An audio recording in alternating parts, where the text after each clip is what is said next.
প্রভু না তুমি ছাড়া আমার আর কেউ নাই গো প্রভু।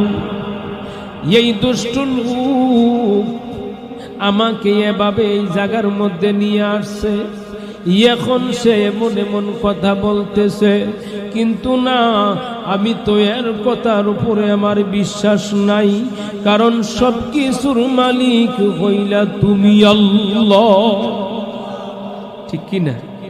সব কিছুর মালিককে, হায়াতের মালিককে, মৃত্যুর মালিককে, সম্মান দেওয়ার মালিককে, আর জোরে বলি বেইজ্জতি করার মালিককে।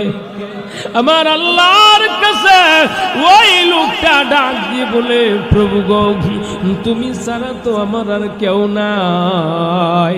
এইভাবে মালিকের কাছে মনে মনে কান্দে, আর দুষ্ট লোকটার কাছে ডাক দিয়া বলে, ভাই তুমি আমাকে মেরে ফেলবা কহে, আমি দুনিয়া থেকে আপনারে বিদায় করার জন্য এখানে নিয়ে আসলাম।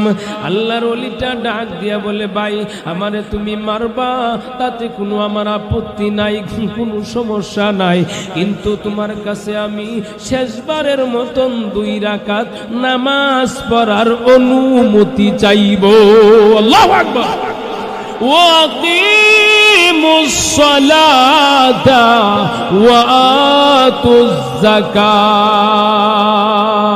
সুবহানাল্লাহ।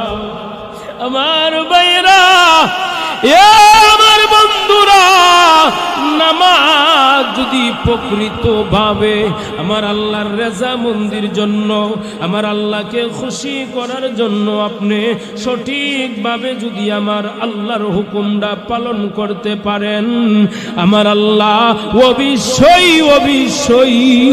ওই নামাজের খাতিরে আমার আল্লাহ আপনাকে মাফ করে দিবে। সুবহানাল্লাহ। আল্লাহর ওলিটা ওই ব্যক্তিটার কাছে যখন বলে, ভাই তুমি আমাকে 2 রাকাত নামাজ পড়ার সুযোগ দিতে হবে, আল্লাহর ওলি যখন এই কথা বলে নামাজ পড়ার অনুমতি যখন চাইল, ওই দুষ্ট লোকটা ডাক দিয়া বলে, আল্লাহর ওলি গো, কত মানুষ ওই এখানে আসছে, কিন্তু নামাজেরও সময় চাইছে, আমিও দিয়েছি, কিন্তু তারা বাঁচতে পারে নাই, তুমিও বাঁচতে পারবা না। আল্লাহর ওলিটা মনে মনে ডাক দেই, আমার আল্লাহকে ডাক দেই, আমার আল্লাহকে ডাক দেয়া বলে, মালিক আমি